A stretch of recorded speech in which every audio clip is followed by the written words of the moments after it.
ಮಾಡಿದವರು ಯಾಕೆ ಎರಡನೇ ಮಗು ಪ್ಲಾನ್ ಮಾಡಿದ್ದು ಅನ್ನೋದ್ರ ಬಗ್ಗೆ. ಇಷ್ಟೊಂದು ಖರ್ಚು ಒಂದು ಸ್ಕೂಲ್ಗಿರ್ಬೋದು, ಕಮೆಂಟಲ್ಲಿ ನಿಮಗೆ ನೆಕ್ಸ್ಟ್ ಗಂಡು ಮಗುನೇ ಆಗುತ್ತೆ ಅಂತ.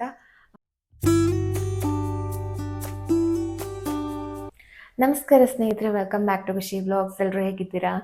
ನಾನು ಕೂಡ ಚೆನ್ನಾಗಿದ್ದೀನಿ ಅಂತ ಹೇಳ್ತಾ ಇವತ್ತಿನ ವಿಡಿಯೋನ ಶುರು ಮಾಡ್ತಾ ಇದ್ದೀನಿ. ಹಾಗೆ ನನಗೆ ವ್ಯೂವರ್ ಒಬ್ರು ಹೇಳ್ತಾ ಇದ್ರು, ಕುತ್ಕೊಂಡು ಮಾತಾಡಿ ಶಿಲ್ಪ, ನಿಂತ್ಕೋಬೇಡಿ ಅಂತ ಹೇಳಿ. ಸೊ ನಿಮ್ಮೆಲ್ಲರ ಪ್ರೀತಿಗೆ, ಆ ಒಂದು ಕಮೆಂಟ್ಗಳಿಗೆ ಥ್ಯಾಂಕ್ ಯು ಸೋ ಮಚ್. ಎಷ್ಟೊಂದು ಕಾಳಜಿ ಪ್ರೀತಿ ತೋರಿಸ್ತಾ ಇರ್ತೀರಾ. ಥ್ಯಾಂಕ್ ಯು ಎಲ್ರಿಗೂ ಕೂಡ.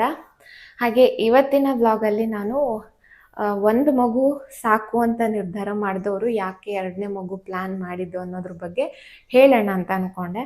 ಯಾಕಂದರೆ ಒಂದು ಈ ಸೆಕೆಂಡ್ ಪ್ರೆಗ್ನೆನ್ಸಿ ನಾನು ಅಂದರೆ ಅನೌನ್ಸ್ ಮಾಡಿದ್ಮೇಲೆ ಸಾಕಷ್ಟು ಕಮೆಂಟ್ಗಳು ಬರ್ತಾ ಇರುತ್ತೆ. ಸೊ ಅದರಲ್ಲಿ ಒಂದು ಕಮೆಂಟು, ಒಂದು ಇಬ್ಬರು ವ್ಯೂವರ್ಸು ನನ್ನ ಕಮೆಂಟ್ ಹಾಕಿದ್ದನ್ನು ನಾನು ನೋಡಿದ್ದೆ. ಅದ್ರ ಬಗ್ಗೆ ಮಾತಾಡೋಣ ಅಂತ ಅನ್ನಿಸ್ತು.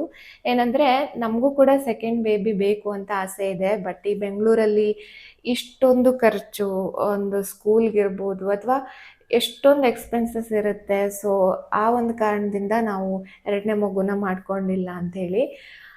ಸೊ ಅದನ್ನು ನೋಡಿದಾಗ ನಮಗೂ ಕೂಡ ಅದೇ ಥರ ಯೋಚನೆ ಇತ್ತಲ್ವಾ. ಸೊ ಇದ್ರ ಬಗ್ಗೆ ಯಾಕೆ ಮಾತಾಡಬಾರ್ದು, ಎಷ್ಟೋ ಜನರಿಗೆ ಈ ಥರ ಯೋಚನೆ ಇರುತ್ತೆ. ಸೊ ಹಾಗಾಗಿ ಇವತ್ತು ನಾನು ಒಂಚೂರು ಪರ್ಸ್ನಲ್ ಆದರೂ ಕೂಡ ಈ ವಿಷಯನ ಮಾತಾಡ್ತಾ ಇದ್ದೀನಿ. ಹಾಗೆ ನಮ್ಮ ಚಾನಲ್ನ ಹೊಸದಾಗಿ ನೋಡ್ತಾ ಇದ್ರೆ ಅಥವಾ ಸಬ್ಸ್ಕ್ರೈಬ್ ಮಾಡದೆ ನೋಡ್ತಾ ಇದ್ರೆ ಪ್ಲೀಸ್ ಸಬ್ಸ್ಕ್ರೈಬ್ ಮಾಡಿಕೊಂಡು ಸಪೋರ್ಟ್ ಮಾಡಿ ಅಂತ ಕೇಳ್ಕೊಳ್ತೀನಿ. ವಿಡಿಯೋಗಳು ಇಷ್ಟ ಆದರೆ, ಒಂಚೂರಾದರೂ ಹೆಲ್ಪ್ಫುಲ್ ಅಂತ ಅನ್ನಿಸಿದ್ರೆ ಒಂದು ಲೈಕ್ ಮಾಡಿ, ಓಕೆನಾ? ಹಾಗೆ ಈಗ ಯಾಕೆ ಅಂಥೇಳಿ ಹೇಳ್ತೀನಿ. ನನಗೆ ಆ ಕಮೆಂಟ್ಗಳನ್ನು ನೋಡಿದಾಗ, ಅಂದರೆ ಎರಡನೇ ಮಗು ಮಾಡಿಕೊಂಡ್ರೆ ತುಂಬ ಖರ್ಚು, ಇವಾಗಲೇ ತುಂಬ ಖರ್ಚು ಮಾಡ್ತಾ ಇರ್ತೀವಿ. ಹೌದು, ಸ್ಕೂಲೆಲ್ಲ ಎಷ್ಟೊಂದು ಜಾಸ್ತಿ ಫೀಸ್ ಕಟ್ಟಬೇಕಾಗತ್ತೆ. ನಾವು ಚಿಕ್ಕ ಪುಟ್ಟ ಸ್ಕೂಲ್ಗೂ ಹಾಕೋಕ್ಕಾಗಲ್ಲ. ಒಂದು ಚೆನ್ನಾಗಿರೋ ಸ್ಕೂಲ್ಗೆ ಒಂದು ಒಳ್ಳೆ ಎಜುಕೇಷನ್ ಕೊಡಬೇಕು ಅಂತ ಎಲ್ಲ ತಂದೆ ತಾಯಿರಿಗೂ ಇರುತ್ತೆ. ಅದರಲ್ಲಿ ತಪ್ಪೇನೂ ಇಲ್ಲ. ನಾವು ಕೂಡ ಅದೇ ಥರ ಯೋಚನೆ ಮಾಡಿದ್ದು. ನಾವಿವಾಗ ಆಲ್ಮೋಸ್ಟ್ 4.5 ವರ್ಷ ಗ್ಯಾಪು, 5 ವರ್ಷದ ಮೇಲೆ ಗ್ಯಾಪ್ ಆಗುತ್ತೆ. ಯಾಕೆ ನಾವು ಕೂಡ ಅಷ್ಟು ದಿನ ಅದೇ ಯೋಚನೆಯಲ್ಲೇ ಇದ್ವಿ. ಸಾಕು, ಒಂದು ಮಗು ಇದೆ ಅಲ್ವಾ, ಚೆನ್ನಾಗಿ ನೋಡ್ಕೊಳ್ಳೋಣ, ಒಳ್ಳೆ ಎಜುಕೇಷನ್ ಕೊಡಿಸೋಣ, ಮತ್ತೆ ಬೇರೆಯವ್ರಿಗೆ ಡಿಪೆಂಡ್ ಆಗಬೇಕು, ಮತ್ತೆ ಬಾಳಂತನ, ಮತ್ತೆ ಬೇರೆಯವ್ರ ಹತ್ರ ಸೇವೆ ಮಾಡಿಸ್ಕೋಬೇಕು, ಅದೆಲ್ಲ ಯಾಕೆ ಬೇಡ. ಒಂದು ಮಗು ಇದೆ ಸಾಕು. ನಾವು ಬೇರೆ ಅಂದರೆ ಒಂದು ಸ್ವಂತ ಮನೆ ತೊಗೊಳೋದಿರ್ಬೋದು ಅಥವಾ ಬೇರೆ ಒಂದು ಇನ್ವೆಸ್ಟ್ಮೆಂಟ್ ಮಾಡೋದಿರ್ಬೋದು, ಅದ್ರ ಕಡೆ ಗಮನ ಕೊಡೋಣ. ಒಂದು ಮಗು ಸಾಕು ಅಂತಾನೆ ನಾನು ಮತ್ತು ಹಸ್ಬೆಂಡ್ ಅಂದ್ಕೊಂಡಿದ್ದು. ನಾವು ಅಂದ್ಕೊಂಡೇ ಇರಲಿಲ್ಲ ಮತ್ತೆ ಎರಡನೇ ಮಗುನ ಮಾಡ್ಕೊಳ್ತೀವಿ ಅಂಥೇಳಿ. ಬಟ್ ಯಾಕೆ ಈ ನಿರ್ಧಾರ ಆಗಿದ್ದು ಅಂದರೆ, ನನ್ನ ಮಗಳು ಕೇಳ್ತಾ ಇದ್ಲು. ಅಂದರೆ ಈಗ ಒಂದೂವರೆ ವರ್ಷದಿಂದ ಅವಳಿಗೆ ಸ್ವಲ್ಪ ಎಲ್ಲ ಅರ್ಥ ಆಗುತ್ತಲ್ವ. ಎಲ್ಲೇ ಒಂದು ಪಾಪು ನೋಡಿದ್ರು ಕೂಡ ನಾವು ನಮ್ಮ ಮನೆಗೆ ತಗೊಂಡೋಗೋಣ ಈ ಪಾಪುನ, ಎಷ್ಟು ಚೆನ್ನಾಗಿದೆ, ನನಗೂ ಆಟ ಆಡೋಕ್ಕೆ ಬೇಕು ಅಂತ ಹೇಳೋದಿರ್ಬೋದು. ನಮ್ಮ ಮನೆಗೂ ಪಾಪು ಬರಬೇಕು ಅಂತ ಅವಳಾಗೆ ನಾನು ಯಾವತ್ತೂ ಹೇಳ್ತಿರ್ಲಿಲ್ಲ. ಸೊ ಅವಳಾಗೆ ಅವಳು ಹೇಳ್ತಾ ಇದ್ಲು. ಮತ್ತು ಅವಳ ಫ್ರೆಂಡ್, ಅಂದರೆ ಸ್ಕೂಲಲ್ಲಿ ಅವಳ ಫ್ರೆಂಡ್ಗೂ ಕೂಡ ತಂಗಿ ಬಂದಳು. ಸೊ ಆವಾಗ ಅಮ್ಮ ನನಗೂ ಕೂಡ ತಂಗಿ ಬೇಕು, ನನ್ನ ಮನೆಗೂ ಪಾಪ ಬರಬೇಕು, ಯಾರಾದರೂ ಅವಳಿಗೆ ತಂಗಿ ಅಂತ ಇಂಟ್ರೊಡ್ಯೂಸ್ ಮಾಡಿಕೊಟ್ರೆ ಅಮ್ಮ ನಮ್ಮ ಮನೆಗೂ ತಂಗಿ ಬರಬೇಕು, ಹೀಗೆ ಹೇಳ್ತಾ ಇದ್ಲು. ಸೊ ನನಗೆ ಅವಳು ಇಷ್ಟೊಂದು ಹೇಳುವಾಗ ಒಂಥರ ಎಲ್ಲೋ ಒಂದು ಕಡೆ ಮುಂದೊಂದು ದಿನ ಅಮ್ಮ ನನಗೆ ಒಂದು ಯಾರು ಇಲ್ವಲ್ಲ, ತಂಗಿನೋ ತಮ್ಮನೋ ಯಾರು ಇಲ್ವಲ್ಲ, ನಾನು ಒಬ್ಬಳೇ ಅಲ್ವಾ ಅಂತ ಹೇಳಿದ್ರೆ ನನಗೆ ಗಿಲ್ಟ್ ಫೀಲ್ ಆಗಬಾರ್ದು. ಯಾಕಂದರೆ ಒಂದು ಏಜ್ ಆದಮೇಲೆ ನಾವು ಮತ್ತೆ ಸೆಕೆಂಡ್ ಬೇಬಿ ಪ್ಲ್ಯಾನನ್ನು ಮಾಡೋಕ್ಕಾಗಲ್ಲ. ಮತ್ತು ನನಗೂ ಅನಿಸ್ತು, ಒಂದು ರಕ್ತ ಸಂಬಂಧಿ ಒಬ್ಬರು ಇರಬೇಕು ಒಂದು ಮಗುಗೆ, ಮತ್ತೊಬ್ಬರು ಒಂದು ತಂಗಿನೋ ತಮ್ಮನೋ ಒಂದು ಇರಬೇಕು ಅಂತ ನನಗೂ ಆಮೇಲೆ ಅವಳು ಹೇಳಿದ್ಮೇಲೆ ನನಗೂ ಅನ್ಸೋಕ್ಕೆ ಶುರುವಾಯಿತು. ಆ ನಂತರ ಓಕೆ, ಮುಂದೆ ನನಗೆ ಇದ್ರ ಬಗ್ಗೆ ಗಿಲ್ಟ್ ಇರಬಾರ್ದು, ನನ್ನ ಮಗಳು ನಾನು ಒಬ್ಬಳೇ ಅಮ್ಮ ಅಂತ ಹೇಳಬಾರ್ದು ಅನ್ನೋ ಕಾರಣಕ್ಕೆ ನಾವು ಸೆಕೆಂಡ್ ಬೇಬಿ ಪ್ಲ್ಯಾನ್ ಮಾಡ್ಕೊಂಡಿದ್ದು. ನಮಗೂ ಕೂಡ ಇತ್ತು ಎಷ್ಟೊಂದು ಖರ್ಚಿರುತ್ತೆ, ಎಷ್ಟು ಇವಾಗ ಎಜುಕೇಷನ್ ಆಯಿತು, ಇವಾಗ ಒಂದು ಮಗು ಆಗಬೇಕು ಅಂದರೆ ಹಾಸ್ಪಿಟಲ್ ಖರ್ಚೆ ಎಷ್ಟೊಂದಿರುತ್ತೆ. ನಾವು ಹೇಗೋ ಯಾವುದೋ ಒಂದು ಹಾಸ್ಪಿಟ್ಲಿಗೆ ಹೋಗೋಕ್ಕಾಗಲ್ಲ, ಒಳ್ಳೆಯ ಹಾಸ್ಪಿಟ್ಲಿಗೆ ಹೋಗಬೇಕಾಗತ್ತೆ. ಎಷ್ಟು ಖರ್ಚಿರುತ್ತೆ ಅದೆಲ್ಲ ಯೋಚನೆ ಮಾಡಿದ್ರೆ. ಮತ್ತು ಡೆಲಿವರಿ ಪೇಯ್ನು, ನಾರ್ಮಲ್ ಡೆಲಿವರಿ ಆದವ್ರಿಗೆ ಅದೊಂದು ತುಂಬ ಭಯ ಇರುತ್ತೆ. ಸೊ ಸಿ ಸೆಕ್ಷನ್ ಏನು ಕಡಿಮೆ ಅಂತಲ್ಲ, ಅವರು ತುಂಬ ನೋವು ಅನುಭವಿಸಿರ್ತಾರೆ. ಸೊ ಅದೊಂದು ಭಯ ಇರುತ್ತೆ. ಅದರಲ್ಲೂ ಒಂದು ಮಗು ಇದ್ದು ಮತ್ತೊಂದು ಮಗು ಡೆಲಿವರಿ ಹೋಗುವಾಗೆಲ್ಲ ಆ ಯೋಚನೆ ಎಲ್ಲ ತುಂಬಾ ಕಷ್ಟ. ಬಟ್ ಎಲ್ಲದು ಇರುತ್ತೆ. ಆದರೂ ಕೂಡ ಎಸ್ ಅನಘ ಇಷ್ಟೊಂದು ಹೇಳ್ತಾ ಇದ್ದಾಳೆ, ಮುಂದೆ ನನಗೆ ಅದು ಗಿಲ್ಟ್ ಫೀಲ್ ಆಗಬಾರ್ದು ಅಂತ ಹೇಳಿ ನಾವು ಸೆಕೆಂಡ್ ಬೇಬಿ ಪ್ಲ್ಯಾನ್ ಮಾಡ್ಕೊಂಡಿದ್ದು. ಸೊ ಅದು ಹೇಗೇಗೋ ಖರ್ಚು ಅದೆಲ್ಲ ನಾರ್ಮಲ್ ಆಗಿ ಮ್ಯಾನೇಜ್ ಆಗ್ತಾ ಹೋಯಿತು. ಅಂದರೆ ಈ ಯಪ್ಪ ಒಂದು ಮಗು ಇದೆ, ಮತ್ತೊಂದು ಸ್ಕ್ಯಾನಿಂಗು, ಅದು ಇದು ಹಾಸ್ಪಿಟಲ್ ವಿಸಿಟು, ಹೇಗೆ ಹೋಗೋದು, ಯಾರು ಇರ್ತಾರೆ ನಮ್ಮ ಜೊತೆ, ಹೀಗೆಲ್ಲ ಅನಿಸ್ತಾ ಇತ್ತು. ಬಟ್ ಅದಾಗೆ ಒಂದೊಂದು ದಿನ ಹಾಸ್ಪಿಟ್ಲಿಗೆ ಹೋಗ್ತಾ ಇದ್ವಿ, ಸ್ಕ್ಯಾನಿಂಗು ಎಲ್ಲದು ಅದಾಗೆ ಖರ್ಚು ಎಲ್ಲ ಮ್ಯಾನೇಜ್ ಆಗ್ತಾ ಹೋಯಿತು. ಸೊ ಆವಾಗ ಸಂದರ್ಭಕ್ಕೆ ಮ್ಯಾನೇಜ್ ಆಗ್ತಾ ಹೋಗುತ್ತೆ, ಇನ್ ಕೇಸ್ ನಮ್ಗೆ ಬೇಕು ಅಂತ ಇದ್ದರೆ. ಸೊ ಆ ಒಂದು ಕನ್ಫ್ಯೂಷನ್ ಇರುತ್ತಲ್ಲ, ಬೇಕಿತ್ತು ಅಥವಾ ಬೇಡವಾ ಆ ಒಂದು ಕನ್ಫ್ಯೂಷನ್ನಿಂದ ಹೊರಗೆ ಬರಲೇಬೇಕಾಗತ್ತೆ. ಒಂದು ಬೇಡ, ಒಂದು ಬೇಕು, ಎರಡು ನಿರ್ಧಾರ ಮಾಡ್ಕೊಳ್ಳೇಬೇಕು. ಸೊ ಯಾರೋ ಹೇಳ್ತಾರೆ, ನನ್ಗೆ ಯಾರೋ ಫ್ಯಾಮಿಲಿಯಲ್ಲೋ ಅಥವಾ ಯಾರೋ ಸಿಕ್ಕಿದವರು ಅನಗಂಗೆ 1 ವರ್ಷ 1.5 ವರ್ಷ ಇದ್ದಾಗಿಂದಾನೇ ಹೇಳೋಕ್ಕೆ ಶುರು ಮಾಡಿದ್ರು, ಎರಡನೇದು ಮಾಡ್ಕೊಬಿಡಿ ಅಂತ. ಸೊ ಯಾರೋ ಹೇಳ್ತಾರೆ ಅಂತ ಖಂಡಿತ ನಾವು ಮಾಡ್ಕೊಳ್ಳೋ ಹಾಗೆ ಅಂದರೆ ಮಾಡ್ಕೊಳ್ಬಾರ್ದು. ನಮಗೆ ಇಷ್ಟ ಇದ್ದರೆ ನಾವು ಮ್ಯಾನೇಜ್ ಮಾಡ್ತೀವಿ, ನಮಗೆ ಬೇಕು ಅಂತ ಇದ್ದರೆ ಮಾತ್ರ ಒಂದು 2ನೇ ಮಗು ನಿರ್ಧಾರ ಮಾಡ್ಕೋಬೇಕು ಅಂತ ನನಗೆ ಅನಿಸ್ತಿದ್ದು. ಅಥವಾ ಹೇಳೋರು ತುಂಬ ಹೇಳ್ತಾ ಇರ್ತಾರೆ, ಎಲ್ಲದು ಹೇಳ್ತಾ ಇರ್ತಾರೆ. ನಮಗೇನಾದರೂ ಕಷ್ಟದಲ್ಲಿ ಬರ್ತಾರಾ? ಇಲ್ಲ, ಬರಲ್ಲ. ಸೊ ನಮ್ಮ ಗಂಡ ಹೆಂಡತಿ ನಿರ್ಧಾರ ಅಷ್ಟೇ. ಯಾರು ಹೇಳಿದ್ರು, ಅವ್ರು ಹೇಳಿದ್ರು ಇವ್ರು ಹೇಳಿದ್ರು ಅಂತ ಮಾಡ್ಕೊಳ್ಳೋವಂಥದ್ದಲ್ಲ. ಹಾಗೆ ಎಸ್ ಎಲ್ಲ ಮ್ಯಾನೇಜ್ ಆಗ್ತಾ ಹೋಯಿತು. ಇಷ್ಟೊಂದು ಜನರಿಗೆ ಕನ್ಫ್ಯೂಷನ್ ಇರುತ್ತೆ, ಏನು ಮಾಡೋಣ ಅಂತೇಳಿ. ಬೇಕು ಅಂತ ಇದ್ದರೆ ಖಂಡಿತ ಅವಾಗ ಟೈಮಿಗೆ ಅದು ಮ್ಯಾನೇಜ್ ಆಗ್ತಾ ಹೋಗುತ್ತೆ. ಅದು ನನ್ನ ಎಕ್ಸ್ಪೀರಿಯನ್ಸು. ಬೇಡ ಅಂತ ಇದ್ದರೆ ಬೇಡ ಅಂತ ನಿರ್ಧಾರ ಮಾಡಿಬಿಡ್ಬೇಕು. ಸೊ ಅದರಲ್ಲಿ ಯಾವ ತಪ್ಪು ಇಲ್ಲ. ಒಂದು ಮಗು ಮಾಡಿಕೊಂಡೆ ಅಂಥೇಳಿ ಅದೇನು ತಪ್ಪಲ್ಲ, ಅವ್ರವ್ರ ಇಷ್ಟ ಅಷ್ಟೇ. ಸೊ ನನಗೆ ಈ ವಿಷಯನ ಮಾತಾಡಬೇಕು ಅಂತ ಅನ್ನಿಸ್ತಾ ಇತ್ತು. ಹಾಗೆ ಕೆಲವೊಬ್ಬರು ಕಮೆಂಟಲ್ಲಿ ನಿಮಗೆ ನೆಕ್ಸ್ಟ್ ಗಂಡು ಮಗುನೇ ಆಗುತ್ತೆ ಅಂತ ಕಮೆಂಟ್ ಹಾಕ್ತಾಯಿದ್ರು. ನಾನು ಜಸ್ಟ್ ನೋಡಿ ಸ್ಮೈಲ್ ಮಾಡ್ತಾಯಿದ್ದೆ. ತಪ್ಪೇನೂ ಇಲ್ಲ, ಫಸ್ಟ್ ಮಗು ಹೆಣ್ಮಗು ಆಗಿರೋದ್ರಿಂದ ಸೆಕೆಂಡ್ ಬೇಬಿ ಗಂಡು ಮಗು ಆಗಲಿ ಅಂತ ವಿಶ್ ಮಾಡೋದ್ರಲ್ಲಿ ಯಾವ ತಪ್ಪಿಲ್ಲ. ಬಟ್ ನಮ್ಗೆ ಆ ಥರ ಯಾವ ಎಕ್ಸ್ಪೆಕ್ಟೇಷನ್ನು ಇಲ್ಲ. ಸೆಕೆಂಡ್ ಬೇಬಿ ಏನಾದರೂ ಹೆಣ್ಮಗು ಆದರೆ ನನಗೆ ತುಂಬಾ ಖುಷಿ ಆಗುತ್ತೆ. ನಾನು ತುಂಬ ಲಕ್ಕಿ ಅಂತ ಅಂದ್ಕೊಳ್ತೀನಿ. ಗಂಡು ಮಗು ಆದರೂ ಕೂಡ ಅಷ್ಟೇ ಪ್ರೀತಿಯಿಂದ ವೆಲ್ಕಮ್ ಮಾಡ್ತೀವಿ. ಯಾವುದೇ ಮಗು ಆದರೂ ಓಕೆ, ಗಂಡು ಮಗುನೇ ಆಗಬೇಕು ಅಂತ ಯಾವ ಎಕ್ಸ್ಪೆಕ್ಟೇಷನ್ನು ಇಲ್ಲ. ಈ ಹಿಂದೆ ಕೂಡ ಹೇಳ್ತಾ ಇದ್ದೆ, ಹೆಣ್ಮಗುನೇ ಆದರೆ ನನಗೆ ಖುಷಿ ಅಂತೇಳಿ. ಸೊ ಹಾಗಾಗಿ ಆದರೆ ಕೆಲವೊಬ್ಬರು ಅಯ್ಯೋ 2ನೇದು ಹೆಣ್ಮಗುನೇ ಆಗೋಯ್ತಾ ಹೀಗೆ ಮಾತಾಡೋರು ಇರ್ತಾರೆ. ಸೊ ಹಾಗಾಗಿ ನಮ್ಮ ಕೇಸಲ್ಲಂತೂ ನನಗೆ ಅಚ್ಚುತ್ತವ್ರಿಗೆ ಅನಗಂಗೆ ಒಂದು ಏನೋ ಒಂದು ರಕ್ತ ಸಂಬಂಧಿ ಅಥವಾ ಒಂದು ತಂಗಿನೋ ತಮ್ಮನೋ ಒಬ್ಬರು ಇರಬೇಕು ಅಂತ ಅಷ್ಟೇ ಬಿಟ್ಟರೆ ಗಂಡು ಮಗುನೇ ಆಗಬೇಕು ಅಂತ ಖಂಡಿತವಾಗ್ಲೂ ಇಲ್ಲ. ಸೊ ಯಾವುದಾದ್ರೂ ಫಸ್ಟ್ ಬೇಬಿ ಬಂದಾಗ ನಾವು ಎಷ್ಟು ಪ್ರೀತಿಯಿಂದ ವೆಲ್ಕಮ್ ಮಾಡಿದ್ವು ಅಷ್ಟೇ ಪ್ರೀತಿಯಿಂದ ವೆಲ್ಕಮ್ ಮಾಡ್ತೀವಿ. ಅನಗಂಗೂ ಕೂಡ ನಾವು ತಂಗಿ ತಮ್ಮ ಅಂತ ಇವಾಗ ಏನು ಹೇಳ್ತಾ ಇಲ್ಲ, ಜಸ್ಟ್ ಬೇಬಿ, ನಮ್ದೊಂದು ಬೇಬಿ ಬರುತ್ತೆ ಅಷ್ಟೇ.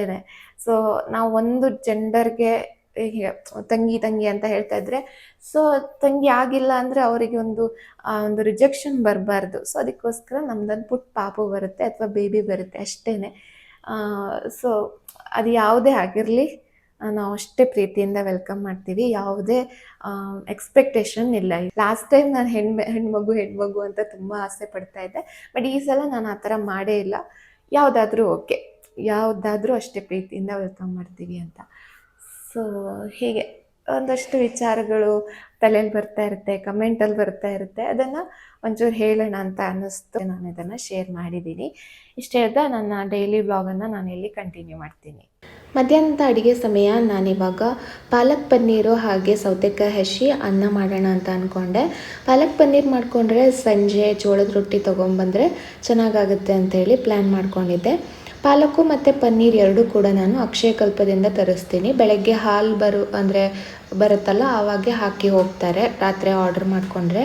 ಸೊಪ್ಪಂತೂ ತುಂಬಾ ಚೆನ್ನಾಗಿರುತ್ತೆ. ಎಷ್ಟು ಅದು ಆರ್ಗ್ಯಾನಿಕ್ಕು ಸೊಪ್ಪು ಅಂತ ನಮಗೆ ತಿನ್ನುವಾಗಲೇ ಗೊತ್ತಾಗುತ್ತೆ, ಅಷ್ಟು ಟೇಸ್ಟು ಚೆನ್ನಾಗಿರುತ್ತೆ. ಅಫ್ಕೋರ್ಸ್ ಸ್ವಲ್ಪ ದುಡ್ಡು ಜಾಸ್ತಿ ಇರುತ್ತೆ ಆರ್ಗ್ಯಾನಿಕ್ ಫುಡ್ಡು ಅಂದರೆ, ಹಾಗೇನೆ ಅಂದರೆ ತರಕಾರಿ ಇರ್ಬೋದು ಏನೇ ಆದರೂ ಕೂಡ. ನಾನು ಪಾಲಕ್ ಮಾತ್ರ ಅವ್ರಿಗೆ ತರಿಸ್ತೀನಿ, ನನಗೆ ತುಂಬಾ ಇಷ್ಟ. ವಾರದಲ್ಲಿ 1 ದಿನ ಅಥವಾ 2 ದಿನ ಪಾಲಕ್ ಪನ್ನೀರ್ ಮಾಡೋದಕ್ಕೆ ತರಿಸ್ಕೊಂಡ್ಬಿಡ್ತೀನಿ. ಅವರು ಪ್ಲಾಸ್ಟಿಕ್ಕೆಲ್ಲ ಏನು ಹಾಕಲ್ಲ, ಒಂದು ಎಲೆಯಲ್ಲಿ ಕಟ್ಟಿ ಕೊಡ್ತಾರೆ. ಒಂಥರ ನನಗೆ ತುಂಬ ಇಷ್ಟ ಆಗುತ್ತೆ. ಒಂದೇ ಒಂದು ಚೂರು ಕೂಡ ಹಾಳು ಮಾಡೋದಕ್ಕೆ ನನಗೆ ಇಷ್ಟ ಇಲ್ಲ. ಹಾಗಾಗಿ ಚೂರು ಮೇಲ್ಗಡೆ ದಂಟೆಲ್ಲ ಒಂದು ಸ್ವಲ್ಪ ಕಪ್ಪಾಗಿರೋದನ್ನು ಮಾತ್ರ ಕಟ್ ಮಾಡ್ಕೊಳ್ತೀನಿ. ಒಂದೇ ಒಂದು ಹಾಳು ಇರೋದಿಲ್ಲ, ಅಷ್ಟು ಎಳೆಯದಾಗಿ ಚೆನ್ನಾಗಿರುತ್ತೆ. ಖಂಡಿತ ಆರ್ಗ್ಯಾನಿಕ್ ಸೊಪ್ಪು ಬೇಕು ಅಂದರೆ ಇಲ್ಲಿ ಆರ್ಡ್ರ್ ಮಾಡ್ಬೋದು. ನಾನೇನು ಪ್ರಮೋಷನ್ ಮಾಡ್ತಿದ್ದೀನಿ ಅಂತಲ್ಲ, ಬಟ್ ಚೆನ್ನಾಗಿದೆ ಅಂತ ಅನ್ನೋ ಕಾರಣಕ್ಕೆ ಹೇಳ್ತಾ ಇದ್ದೀನಿ. ಹಾಗೆ ಪನ್ನೀರ್ ಕೂಡ ತುಂಬ ಸಾಫ್ಟಾಗಿ ಇರುತ್ತೆ. ನಾನು ಬೇರೆದೆಲ್ಲ ತರಿಸಿ ನೋಡಿದ್ದೀನಿ, ಅದೇನಿರುತ್ತೆ ಅಂದರೆ ಒಂಥರ ರಬ್ಬರ್ ಥರ ಇರುತ್ತೆ. ಇದು ಹಾಗಲ್ಲ, ತುಂಬಾ ಸಾಫ್ಟಾಗಿ ಚೆನ್ನಾಗಿರುತ್ತೆ.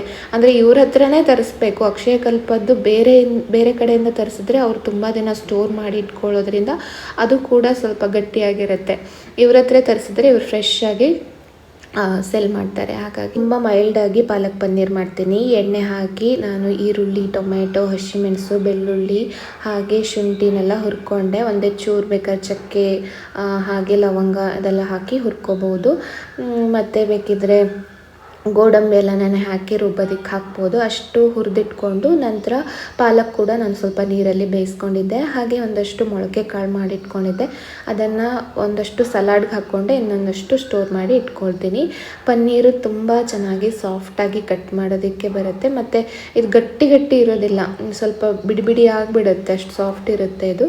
ಸೊ ಎಣ್ಣೆಯಲ್ಲಿ ನಾನು ಸ್ವಲ್ಪ ಉಪ್ಪು ಮತ್ತು ಅರಿಶಿಣ ಪುಡಿ ಎಲ್ಲ ಹಾಕಿ ಸ್ವಲ್ಪ ಹುರ್ಕೊಳ್ತೀನಿ. ನಂತರ ನಾನು ಅದು ಮೊದಲೇ ಮಾಡಿಟ್ಕೊಂಡಿದ್ನಲ್ಲ ಅದನ್ನೆಲ್ಲ ರುಬ್ಬಿ ಜೊತೆಗೆ ಪಾಲಕ್ ಕೂಡ ರುಬ್ಬಿದ್ದೀನಿ. ನಂತರ ಒಂದು ಸ್ವಲ್ಪ ಒಗ್ಸ್ಬಿಟ್ಟು ಅಂದರೆ ಕುದಿಸಿ ಆನಂತರ ನಾನು ಪನ್ನೀರ್ ಹಾಕಿದ್ದೀನಿ, ಹುರಿದಿಟ್ಕೊಂಡಿರೋ ಪನ್ನೀರನ್ನ.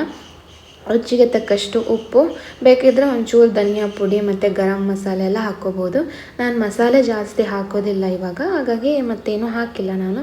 ನನಗಷ್ಟೇ ಸಾಕು, ಅಂದರೆ ಸ್ವಲ್ಪ ಮೈಲ್ಡ್ ಆಗಿರಲಿ ಅಂತ. ಸೊ ಆ ಥರ ಸಿಂಪಲ್ಲಾಗಿ ನಾನು ಪಾಲಕ್ ಪನ್ನೀರ್ ಮಾಡ್ಕೊಳ್ತೀನಿ. ಹಾಗೆ ಇದು ಸೌತೆಕಾಯಿ ಹಸಿ. ಹಾಗೆ ಅನಗನ್ನ ನಾವು ಡ್ಯಾನ್ಸ್ ಕ್ಲಾಸಿಗೆ ಬಿಟ್ಟು ಬಂದಿದ್ವಿ, ಅವಳನ್ನ ಕರ್ಕೊಂಬರೋದಕ್ಕೆ ಇವಾಗ ಹೋಗಬೇಕು. ಕರ್ಕೊಂಬರೋದಕ್ಕೆ ಡ್ಯಾನ್ಸ್ ಕ್ಲಾಸಿಗೆ ಹೋಗ್ತಾ ಇದ್ದೀನಿ. ನನಗೆ ಸ್ವಲ್ಪ ಶಾಪಿಂಗ್ ಇದೆ. ಅನಗನ್ ಡ್ಯಾನ್ಸ್ ಕ್ಲಾಸ್ ಮುಗೀತು, ಜೂನಿಂದ ಮತ್ತೆ ಕಂಟಿನ್ಯೂ ಮಾಡ್ತಾ ಇದ್ದಾಳೆ. ಫ್ರೀ ಗ್ರೇಡ್ ಮುಗಿದು ಇವಾಗ ಫಸ್ಟ್ ಗ್ರೇಡು, ಖುಷಿ ಆಗ್ತಾ ಇದೆ. ಅವಳು ಕೂಡ ಇವಾಗ ಹೊಂದ್ಕೊಳ್ತಾ ಇದ್ದಾಳೆ. ಒಂದು ಸ್ವಲ್ಪ ದಿನ ಗ್ಯಾಪ್ ಆಯ್ತಲ್ವ, ಏಪ್ರಿಲ್ ಮೇ ಎಲ್ಲ ಹೋಗಿರಲಿಲ್ಲ.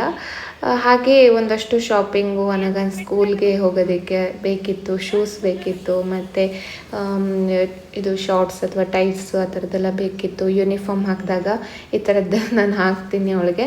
ಸೊ ಅದೆಲ್ಲ ಚೆನ್ನಾಗಿ ಸಿಗುತ್ತೆ. ರೋಳಾ ಹೈಪರ್ ಮಾರ್ಕೆಟ್ ಅಂತ ನಾವು ಹೋಗಿದ್ದು.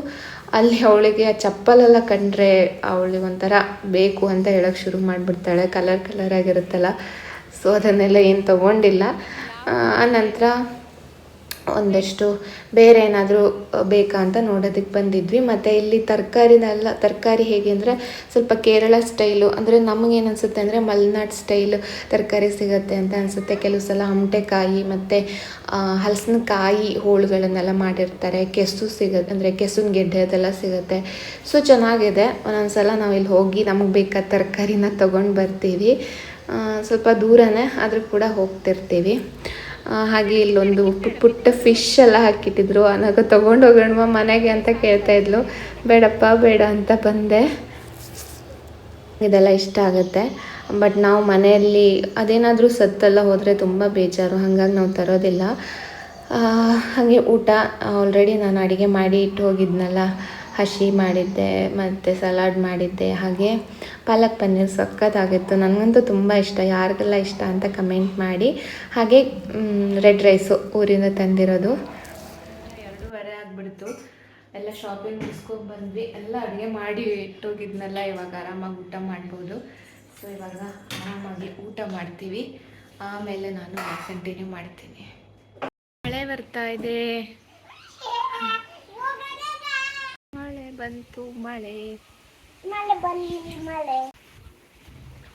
ಬಟ್ಟೆ ತೆಕ್ಕೋಬೇಕು.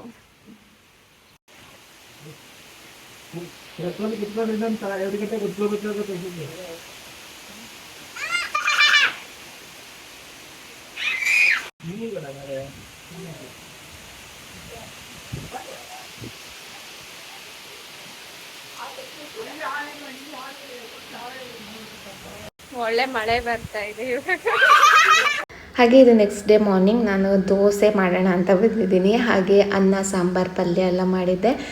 ಬೆಳಗ್ಗೆನೇ ಮಾಡಿ ಇಟ್ಕೊಂಡ್ರೆ ಕಳಿಸೋದಕ್ಕೆ ಲಂಚ್ ಬಾಕ್ಸ್ ಹಾಕೋದಕ್ಕೆಲ್ಲ ಈಸಿ ಆಗುತ್ತೆ. ನನಗೂ ಕೂಡ ಮಧ್ಯಾಹ್ನ ಆರಾಮ್ ಅನಿಸುತ್ತೆ. ಹಾಗೆ ಅನಗಂಗೆ ಜೂನ್ 15ರಿಂದ ಸ್ಕೂಲ್ ಶುರುವಾಗಿದೆ. ಅಷ್ಟು ದಿನದವರೆಗೂ ರಜಾನೇ ಇತ್ತು. ಅವಳು ಇವಾಗ ಸ್ಕೂಲಿಗೆ ಹೊರಟಿದ್ದಾಳೆ. ಯೂನಿಫಾರ್ಮ್ ಕೊಟ್ಟಿರಲಿಲ್ಲ, ಸ್ವಲ್ಪ ತಡ ಆಗಿತ್ತು. ಹಾಗೆ ಇವತ್ತಿನ ವ್ಲಾಗನ್ನು ನಾನು ಇಲ್ಲಿಗೆ ಮುಗಿಸ್ತಾ ಇದ್ದೀನಿ. ಈ ಒಂದು ವಿಡಿಯೋ ನೋಡಿದ್ದಕ್ಕಾಗಿ ತಮ್ಮೆಲ್ಲರಿಗೂ ಧನ್ಯವಾದ.